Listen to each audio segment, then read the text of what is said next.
Deactivate the fold drive, or humanity loses. The sky above Earth.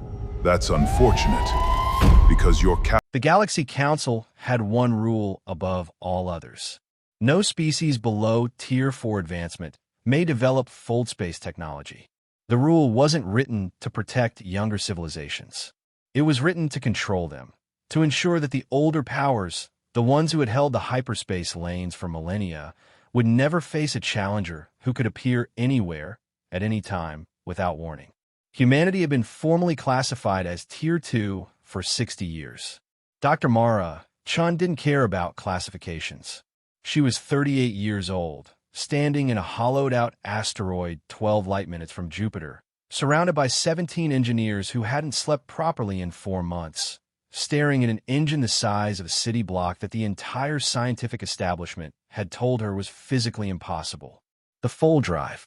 Not a warp, not a jump, a true fold, bending space itself so that 2 points became one instantaneously, regardless of distance. The Council's fastest ships crossed the galaxy in 40 days. Mara's engine, if the math held, would do it in 4 minutes. She pressed her palm against the hull. Cold metal and 6 years of her life. Power readings? She asked. Nominal, said her chief engineer, Dawit, not looking up. Mara, if this works. It works, she said. She believed it the way people believe in gravity. Not with hope, but with the certainty of someone who has run the numbers 10,000 times and found the same answer every single time. 3 weeks later, a Council surveillance drone flagged an anomalous energy signature near Jupiter. By the time the Council scrambled a response fleet, it was already too late. The Council's fleet arrived in Earth's orbit 6 days later. 40 warships, the combined military representation of 9 Tier 5 civilizations, bristling with weapons that could reduce a planet to rubble in an afternoon.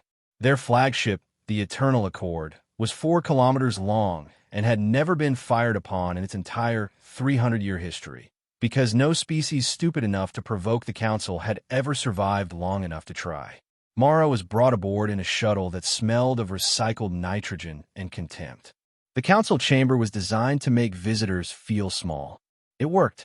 She stood in the center of a circular floor, 9 alien representatives arranged above her on tiered platforms, each species more ancient and unreadable than the last. The Vralian speaker, tall, silver-skinned, with 4 eyes that each seemed to focus on a different timeline, leaned forward. Dr. Chen, it said, your device violates Council Compact Article 7. Fold space technology is prohibited to your classification. You will shut it down, surrender all research, and submit to a full cognitive audit of every human scientist involved in the project. Mara looked up at him. And if we don't, the speaker gestured toward the viewport. Beyond it, the 40 warships hung in formation above her planet. 47 billion people below, going about their lives, not knowing that the sky above them had become a gun. Then we remind humanity why the compact exists, the speaker said. The silence that followed was the kind that was meant to break people. Mara stood in it for a long moment. She looked at each council member in turn, the ancient, the powerful, the certain. She looked at the warships. She looked at Earth, small and blue and impossibly precious through the glass. Then she looked back at the speaker. I'd like to make a counter-proposal, she said. The council exchanged glances. This was the part where terrified Tier 2 representatives begged. She was smiling. They didn't understand the smile. They were about to. 12 hours ago, Mara said calmly, I activated the fold drive remotely. The chamber went very still. Not for Earth, she continued. For the engine itself. I folded it to a set of coordinates I calculated 18 months ago, coordinates that place it in a very specific location. She paused, directly inside the Council's Central Archive Station, orbiting your home system, 7,000 light-years from here. The Vralian speaker's 4 eyes snapped into unified focus for the first time. That's the distance alone. 7,000 light-years in 4 minutes and 11 seconds, Mara said. I have the telemetry data, if you'd like to verify it. The silence that followed wasn't power anymore. It was vertigo. She kept going, her voice never rising, never wavering. The engine is currently sitting 100 meters from the outer hull of your most important station. It is intact. It is operational. And it has been fitted with a secondary activation system that I control from this room. She reached into her jacket and placed a small device on the floor between them. A black rectangle, one button, nothing else. One press folds that engine through your station's hull. Not a weapon. Just physics. Just a fold. What happens to a Tier 5 station when 4 city blocks of machinery suddenly occupy the same space as its reactor core? I'll leave that math to you. The chamber erupted. 12 security drones snapped to life around her. The speaker was on his feet. 2 of the council members were already transmitting emergency signals toward home space, hands shaking. Mara didn't move. "I'm not a terrorist," she said, cutting through the noise with a voice that had absolute control. "I'm a scientist. I built this engine because human beings are good at physics, and no compact written by someone else gets to put a ceiling on that. You came here with 40 warships to make us afraid." She looked at the device on the floor. "I came here with one button." The speaker stared at her. The fury in his face was collapsing, slowly, into something colder and more dangerous: recognition. "What do you want?" he said. Mara retrieved the device from the floor and put it back in her pocket. "Reclassify humanity to Tier 5, she said. "Immediately.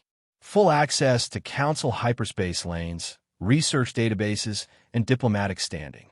In exchange, I withdraw the engine from your station. We dismantle nothing. We destroy nothing.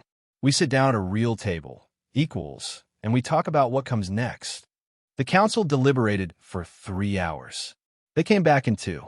The reclassification was signed before the end of the day. Not because they wanted to, not because they had suddenly discovered respect for human ingenuity or the long history of Earth struggle.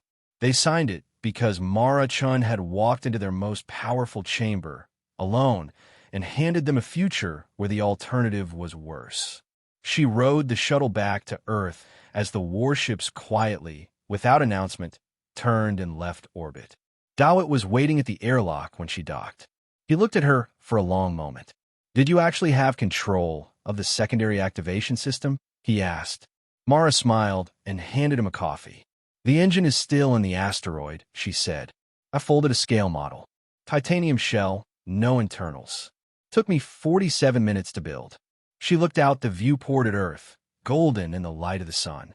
They never scanned it. Dawit stared at her. "So the whole time?" "The whole time," she agreed.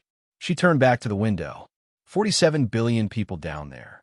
Every one of them now living in a galaxy that had just been forced to acknowledge what humanity was. Not a threat, not a weapon, just a species that refused to accept someone else's definition of impossible. You can classify us, contain us, and threaten our sky, but the moment you make us angry, we get creative.